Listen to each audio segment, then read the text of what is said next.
अस्सलाम वालेकुम ख़वातीन और हज़रात, नासिर अदीब एक नए वीलॉग के साथ आपकी खिदमत में हाजिर है। हमने ये जो वीलॉगिंग का सिलसिला शुरू किया है, इसमें हमने ये सोच रखा हुआ है कि आपको एक आध हफ्ते के बाद किसी शख्सियत से लाजमी इंट्रोड्यूस करवाएंगे। आज हम जिस शख्सियत पे बात करने जा रहे हैं वो हिंदुस्तान के साबिक़ वज़ीर आज़म, जिनका पिछले दिनों इंतकाल हुआ, डॉक्टर मनमोहन सिंह जी के बारे में बात करेंगे। डॉक्टर मनमोहन सिंह के बारे में बात करना इसलिए ज़रूरी है कि डॉक्टर मनमोहन सिंह हिंदुस्तान, जैसे कि आप लोग जानते हैं कि बर्र-ए-सग़ीर में मुग़लों के बाद यहाँ के लोगों को ख़ानदानी सियासत और ख़ानदानी हुक्मरानों की एक आदत सी हो गई थी। अब सियासी पार्टियाँ भी या तो ख़ानदानों के हाथों में हैं या पॉपुलिस्ट लीडर्स के हाथ में हैं। लेकिन इसी सब कॉन्टिनेंट या बर्र-ए-सग़ीर की सरज़मीन ने एक ऐसा लीडर भी पैदा किया है जो ना ख़ानदानी सियासतदान था और ना ही उसका कोई पॉपुलिस्ट बैकग्राउंड था या पॉपुलिस्ट वोट था। उसका नाम डॉक्टर मनमोहन सिंह है। डॉक्टर मनमोहन सिंह के कारनामे तो हम आपको बाद में बताते हैं, पहले हम उनकी थोड़ी लाइफ हिस्ट्री आपके साथ डिस्कस कर लें। डॉक्टर मनमोहन सिंह 1932 को चकवाल के एक छोटे से गांव गाह में पैदा हुए। गाह के ही प्राइमरी स्कूल से उर्दू मीडियम में, याद रखिएगा, उर्दू मीडियम में डॉक्टर मनमोहन सिंह ने प्राइमरी या इब्तदाई एजुकेशन हासिल की। उसके बाद पेशावर चले गए और पेशावर से अपनी अपर एजुकेशन हासिल की। अब इसके बाद डिवीज़न का सिलसिला या जिसे हम पार्टीशन कहते हैं, उसका सिलसिला शुरू हो जाता है और 47 में डॉक्टर मनमोहन सिंह यहाँ से पाकिस्तान से हिजरत करके हिंदुस्तान अमृतसर चले जाते हैं। अमृतसर के हिंदू कॉलेज से उन्होंने अपनी ग्रेजुएशन की और फिर पंजाब यूनिवर्सिटी, ये लाहौर वाली नहीं, चंडीगढ़ वाली पंजाब यूनिवर्सिटी से उन्होंने अपनी MA पास किया। इसके बाद डॉक्टर मनमोहन सिंह 1957 में कैम्ब्रिज यूनिवर्सिटी चले जाते हैं। कैम्ब्रिज यूनिवर्सिटी से डिग्री हासिल करने के बाद फिर उन्होंने ऑक्सफोर्ड से इकोनॉमिक्स में PhD की और हिंदुस्तान वापस आके, अब ये मेरे लिए भी बड़ी प्राउड की बात है क्योंकि मैं खुद भी एक प्रोफेसर हूँ। डॉक्टर मनमोहन सिंह ने वापस आके चंडीगढ़ यूनिवर्सिटी को ज्वाइन कर लिया एज इकोनॉमिक्स के प्रोफेसर। थोड़ी देर वो वहाँ पढ़ाते रहे। उसके बाद वो दिल्ली स्कूल ऑफ इकोनॉमिक्स चले गए जहाँ वो professor of international trade appoint हुए। डॉक्टर मनमोहन सिंह का ये एकेडमिक कैरियर अभी चल ही रहा था कि उन्हें रिजर्व बैंक ऑफ इंडिया का डिप्टी गवर्नर, यहाँ उसके बाद फिर वो गवर्नर के ओहदे पे भी चले गए, बना दिया गया। इसके बाद वो प्लानिंग कमीशन ऑफ इंडिया के भी डिप्टी रहे। अब ये इतने बड़े बड़े ओहदों पे रहने वाला और जो है इकोनॉमी डिवीज़न था और जो फाइनेंस मिनिस्ट्री हिंदुस्तान की, उसके सेक्रेटरी रहे।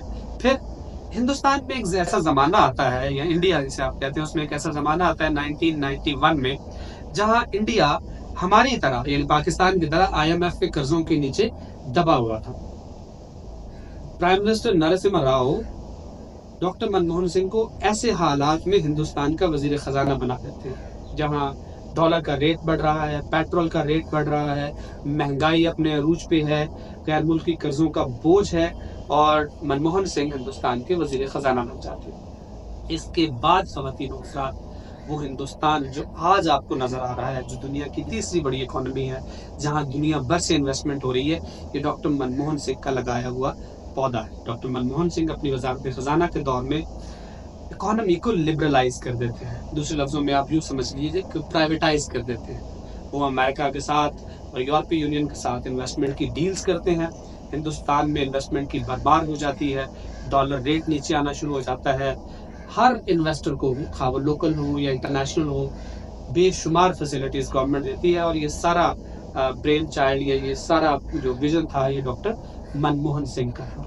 इसी विजन को देखते हुए जो जब वाजपेयी साहब की गवर्नमेंट थी, मनमोहन सिंह अपोजिशन लीडर रहे 4-5 साल। फिर उसके बाद 2004 में जब कांग्रेस इलेक्शन जीतती है, उसके बाद जब सोनिया गांधी वज़ीर आज़म बनने से इनकार कर देती हैं, ज़ाहिर है उनके गैर मुल्की होने की वजह सब जानते हैं, तो उन्होंने हिंदुस्तान का वज़ीर आज़म बनने से इनकार कर दिया। तो जो पार्टी की पहली चॉइस थी वो डॉक्टर मनमोहन सिंह थे। डॉक्टर मनमोहन सिंह 2004 से 2014 तक हिंदुस्तान के वज़ीर आज़म रहे। आपको याद रहे कि डॉक्टर मनमोहन सिंह हिंदुस्तान के पहले सिख वज़ीर आज़म थे। और ये भी मुमकिन है कि वो आखिरी सिख वज़ीर आज़म हुए। उनकी दूसरी कामयाबी इस हवाले से हमें याद रखा जाए वो ये है कि पंडित जवाहरलाल नेहरू के बाद लगातार दूसरी टेन्योर के लिए सिर्फ डॉक्टर मनमोहन सिंह ही वज़ीर आज़म मुंतखब हुए थे।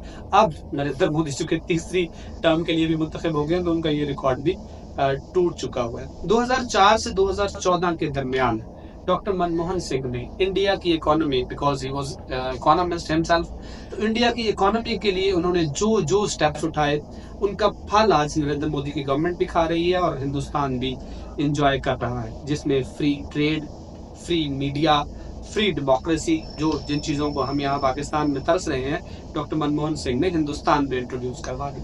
और 5 से 14 साल के बच्चों के लिए फ्री एजुकेशन, इन्वेस्टमेंट पे ऑलमोस्ट ज़ीरो ड्यूटी, और हिंदुस्तान चाहे वो इंटरनल इन्वेस्टमेंट हो या एक्सटर्नल इन्वेस्टमेंट हो। ख़वातीन के साथ हम पाकिस्तान में बात करते हैं कि सबसे बड़ा मसला इकोनॉमी होता है। आप एक ऐसे लीडर को वज़ीर आज़म बनाते हैं जो इकोनॉमी को समझता है। अब उसे किसी इज़्म से, किसी आइडियोलॉजी से, अपने वोट बैंक से प्रॉब्लम नहीं है, ना ही किसी किस्म की कोई और फोर्स उसे रोकने पे आमादा है। वो सिर्फ और सिर्फ एडमिनिस्ट्रेशन के पॉइंट ऑफ व्यू से या इकोनॉमी के पॉइंट ऑफ व्यू से स्टेप्स लेता है। अब देखें कि मनमोहन सिंह के लिए हुए स्टेप्स पूरी हिंदुस्तान की आवाम, बल्कि अब तो इंडिया पूरी दुनिया को आप कह लें कि इम्पोर्ट करता है, टैलेंट भी, प्रोडक्ट्स भी और इसके साथ साथ पैसा भी। तो ये डॉक्टर मनमोहन सिंह की वो शानदार कामयाबी है जो एक ऐसे लीडर ने सर अंजाम दे दी जिससे बज़ाहिर ख़ानदानी सियासतदान भी नहीं समझा जाता और ना ही कोई पॉपुलर वोट उनके हिस्से में था। इसके अलावा सियासत के मैदान में कुछ ऐसी रिवायात डॉक्टर मनमोहन सिंह से जुड़ी हुई हैं जो आमतौर पर हमें सियासतदानों में नजर नहीं आती हैं। हिंदुस्तान जैसे बड़े मुल्क का 10 साल वज़ीर आज़म रहने के बावजूद मनमोहन सिंह की औलाद ना तो पॉलिटिक्स में है और ना ही उन्होंने कोई हुकूमती ओहदा कभी ख्वाहिश की है। उनकी 3 बेटियां हैं, 2 बेटियां उनकी राइटर हैं, यानी वो प्रोफेसर हैं, किताबें लिखती हैं, पढ़ती हैं, पढ़ाती हैं, और एक बेटी उनकी यूरोप के किसी मुल्क में लॉयर है जो इंटरनेशनल कोर्ट ऑफ जस्टिस में इंटरनेशनल केस फाइट करती हैं। आपको एक मजे की बात बताऊं कि जब प्राइम मिनिस्टर बने मनमोहन सिंह तो उन्होंने अपने गांव के लोगों की मस्जिदों में, 3 मस्जिदें हैं वहाँ पे, और उन्होंने वहाँ पे गर्म पानी के गीज़र लगवाए ताकि वहाँ के लोग बआसानी वज़ू कर सकें और अपने मजहबी फ़राइज़ अदा कर सकें। उनके वज़ीर आज़म बनने के बाद जो उनका स्कूल है जहाँ से उन्होंने प्राइमरी एजुकेशन हासिल की, उसका नाम बदल के मनमोहन सिंह प्राइमरी स्कूल रख दिया गया। ख़वातीन और हज़रात, आज के वीलॉग में हम एक्चुअली बताना ये चाहते हैं कि जब कोई रिफॉर्मर, जब कोई एडमिनिस्ट्रेटर, भले उसका स्ट्रॉन्ग पॉलिटिकल बैकग्राउंड ना हो, वो किसी सियासी ख़ानदान से ताल्लुक़ ना रखता हो, तो भी अगर वो अपनी टैलेंट, अपने कॉन्फिडेंस, अपने एजुकेशन और अपनी स्किल्स की बुनियाद पे अपने मुल्क के लिए कुछ करना चाहे तो वो डॉक्टर मनमोहन सिंह की तरह हिंदुस्तान जैसे बड़े मुल्क को भी तरक्की की राह पे डाल सकता है। अब आप देखें, हिंदुस्तान दुनिया की तीसरी बड़ी इकोनॉमी है। हिंदुस्तान को पूरी दुनिया में इकोनॉमी और ट्रेड के हवाले से रिस्पेक्ट किया जाता है। ब्रिक्स से लेके G20 तक, G7 तक हिंदुस्तान उसका मेंबर है, और इसके जो फुटस्टेप है, इसकी जो फाउंडेशन है, वो डॉक्टर मनमोहन सिंह ने रखी थी। आज के वीलॉग में दरअसल हमने डॉक्टर मनमोहन सिंह को ट्रिब्यूट पेश करने की कोशिश की है। उम्मीद है आपको आज का हमारा ये शख्सी वीलॉग पसंद आया होगा। नेक्स्ट हाजिर होंगे किसी और वीडियो के साथ। अल्लाह हाफ़िज़।